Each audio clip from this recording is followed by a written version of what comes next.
respiratório, né? Nós utilizamos muito uma musculatura para o canto que nós chamamos de diafragma. Então essa musculatura ela tem que ser também ativada, aquecida, para que depois durante o canto ela nos dê suporte, ela participe dentro desse processo, né, do cantar, tá bom? E também aquecimento das próprias cordas vocais, que é uma musculatura, né, que para o canto ela trabalha em alto nível de exigência, né, de alongamento. As pregas vocais elas são alongadas. Se eu for cantar, por exemplo, uma nota bem aguda, né? Então essa prega vocal ela vai ser alongada e ela vai ter uma vibração acontecendo ali com maior velocidade, com maior frequência, exatamente. Então, tudo isso tem que ser condicionado, potencializado, para que eu possa depois, então, ter a minha execução em 100% de aproveitamento. Com qualidade, exatamente. Outra coisa, uma dúvida que me surgiu aqui. Quando a gente não faz um aquecimento na parte, né, para se preparar para uma atividade física, por exemplo, correr, quando a gente não faz esse aquecimento de uma maneira correta, num tempo correto, a gente pode ter algumas lesões, por exemplo, um estiramento ou uma distensão, né? No caso, o estiramento ele é quase uma distensão, né, da musculatura. No cantar, ou vamos especificar no cantar, quais são as lesões mais comuns, Marcão, que podem acontecer pela falta de aquecimento? Sim. Então, o que pode acontecer, primeiramente, é você cantar e tentar ali chegar nas notas, principalmente nas notas mais agudas e até as notas graves também, né, que tiram a nossa voz daquela frequência mais confortável, que é o som da nossa voz, inclusive na qual nós conversamos, nós falamos, a voz da comunicação, né? Então, quando eu tenho que sair dessas frequências médias, que são mais confortáveis, existe então uma exigência do corpo, da musculatura da laringe, aqui do pescoço. Se eu não faço o aquecimento, eu começo então a exercer uma tensão, né? Uma pressão de foco aqui, de garganta maior, tá? E não tendo aquecido, então eu começo a ter já uma fadiga dessa musculatura da laringe, de todos os músculos que envolvem aqui o pescoço, a garganta, tá? Isso vai fazer com que minha voz vá embora. Acho que, enfim, minha voz ela tenha uma durabilidade, além da qualidade, uma durabilidade menor, né? Okay. Então, se eu preciso fazer um show de 1 hora, de 1h30 e não faço um aquecimento, possivelmente em meia hora a minha voz já vai estar cansada, né? Essa musculatura já vai estar fadigada, tá? Porque eu exigi dessa musculatura cantando notas agudas ou notas graves, enfim, sem ter preparado essa estrutura para receber essa energia que ela é diferente quando nós estamos cantando. Ok. Tá? Nós imprimimos uma energia sonora diferente quando nós cantamos. Então, se eu não preparo essa estrutura para receber essa energia, tá? Eu vou cansar ela rapidamente. E aí pode vir rouquidão, garganta seca, né? As notas agudas, de repente, eu não vou conseguir chegar. É o que nós falamos, né? De desafinar, talvez. Uhum. Ou a nota, ela trava. Eu teria lá uma nota, sei lá, eu teria que cantar a nota dó, uma nota bem aguda, né? E aí eu não consigo chegar nessa nota. A minha voz, ela quebra, ou ela falha, vamos usar esse termo, no meio do caminho. Enfim. E isso, assim, não vai ter nada a ver com a respiração, por exemplo. É só pelo simples fato do cara não ter aquecido bem a voz. Não, tem a ver com respiração também. Não, mas assim, nesse primeiro momento, ele pode, por exemplo, tá com a respiração beleza, mas por não ter aquecido, ele não vai... Claro. O ideal é que você trabalhe toda a estrutura que envolve o aparelho fonador. O aparelho, quando a gente fala de cantar, a gente está envolvendo aí parte respiratória, tá? Eu costumo dizer, Márcio, se você me permite, que quando a gente canta, a gente tem acontece um processo no nosso corpo que nós chamamos de processo pneumofonoarticulatório, tá? É como se fosse um prédio, uma fábrica. Vamos pensar numa fábrica de voz, tá? Onde o térreo é a respiração. O primeiro andar é a fonação, a nossa voz. E o segundo andar é a nossa cabeça, onde acontece a articulação dos sons, que envolve os lábios, a língua, os dentes, né? E a ressonância do som, que seria a caixa acústica da nossa voz, é a nossa cabeça. Então, quando a gente pensa que então o térreo é a respiração, poxa, então o térreo, a nossa respiração é o quê? É o alicerce, a base, né? É onde a gente tem a sustentação do prédio daquela fábrica. Então a respiração, ela tem que ser condicionada tanto quanto a parte, então, de laringe, das musculaturas que estão envolvidas durante a prática do canto. Então eu posso dizer que, por exemplo, um atleta que tem uma pessoa que tem uma condição física muito boa, e aí vamos supor assim, duas pessoas, uma que tem essa condição física excelente, uma condição boa, e uma pessoa que não tem uma condição tão boa, as duas com uma voz muito semelhante, eu posso dizer que a que tem mais condição física, ela canta muito melhor do que a outra?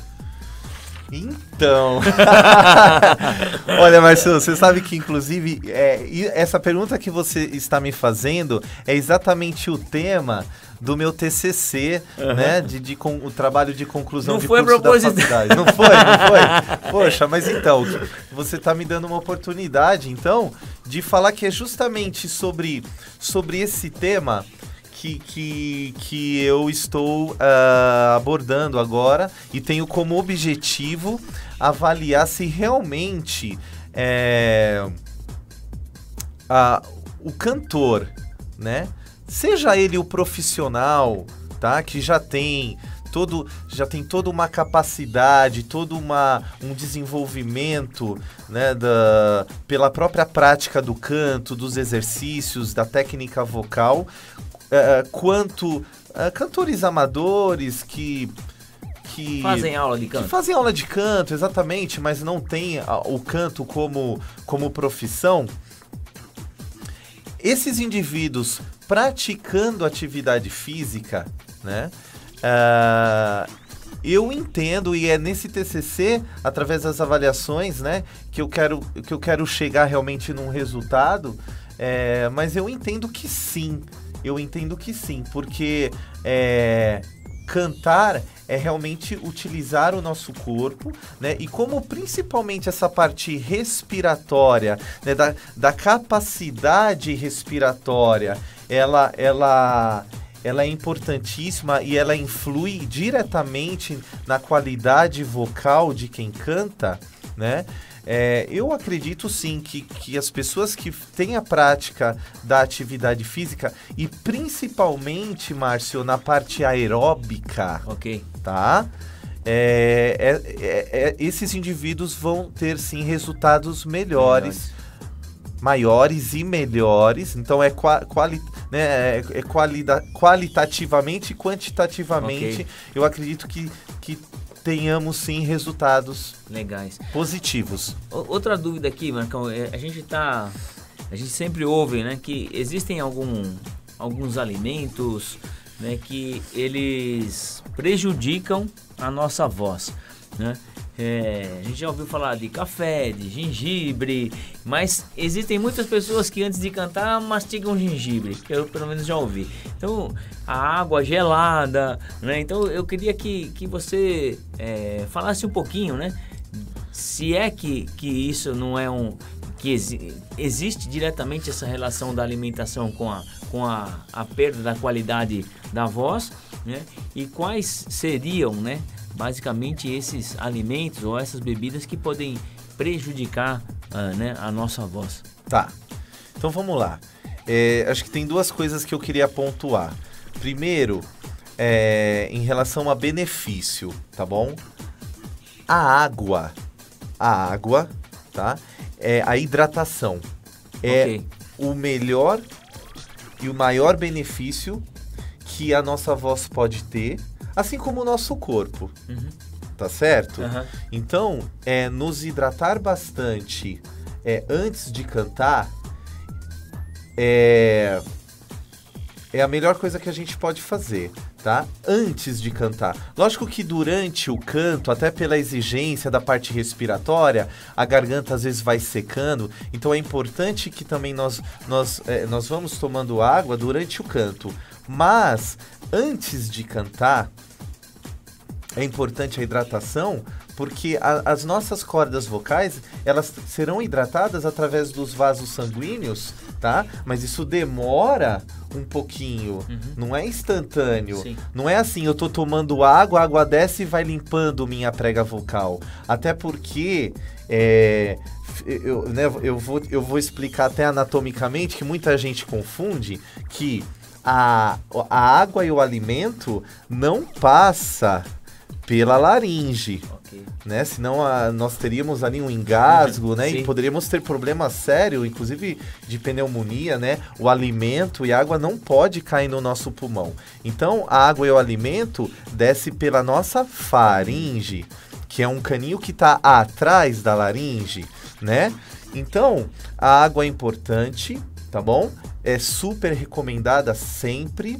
Inclusive com esse nosso tempo, né, do jeito que ele está, seco, né, a umidade sempre, a umidade relativa do ar sempre muito, muito baixa, né?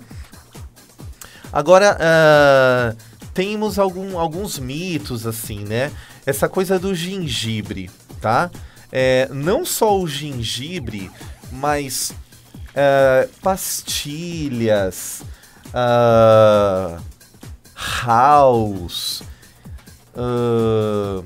e até bebidas destiladas como a vodka, tequila, conhaque, são bebidas que têm um efeito anestésico na garganta. Então, para o cantor... Não só na garganta. Não só na garganta. Então, esse cantor amador, esse cantor, de repente, que ele tem o canto só como hobby, tá? Canta nos finais de semana. Bom, apesar que eu já ouvi profissionais dizendo que tomam, enfim. Então, o que acontece? Para resumir, tem um efeito anestésico na garganta. A partir do momento que tem um efeito anestésico, você não está sentindo o quanto o esforço vocal ou a falta de técnica vocal tá te prejudicando ali naquele momento. Okay. Então você chupa ali aquela pastilhazinha ou mastiga o gengibre, ou então toma ali um gole de conhaque e tal, e tem uma falsa impressão de melhora momentânea ali. Nossa, olha, minha voz ficou boa, né? E aí você canta, faz o show, até consegue chegar nas notas. O problema é o depois, né? Porque depois que passar esse efeito anestésico, é aonde você vai ter as sequelas, então, né? Do quanto você abusou ou fez mau uso, né? Da voz naquele momento. Legal, nós estamos falando aqui com o Marco Aurélio, que é professor de canto e também está terminando a graduação de fonoaudiologia. Antes de terminar o programa, obrigado, Marcão, pela presença, né? Obrigado você pelo convite. Imagina, tamo junto.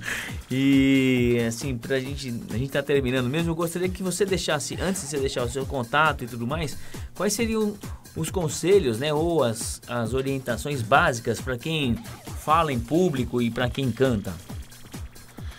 Bom, eu acho que o conselho que eu dou para quem usa a voz, né, é cuidar da voz como a gente cuida da nossa saúde, né? Então, se a tua voz é uma ferramenta de trabalho, você precisa, né, ter um cuidado com ela. Que tipos de cuidado? Bom, eu já disse aqui, tomar bastante água sempre. A gente recomenda que se tome pelo menos 2 litros de água por dia, tá bom? Evitar choque térmico, tá? Então você vê, o nosso dia, durante o nosso dia nós temos as 4 estações do ano num dia só, né? Então assim, na medida do possível, evitar ar-condicionado, tá? Ou situações assim, sabe, de sair do banheiro, você acabou de tomar banho, tá com o cabelo molhado e aí sai, né, sai correndo, enfim, são situações de mudança térmica que o nosso corpo sente e a nossa voz vai sentir também, tá bom?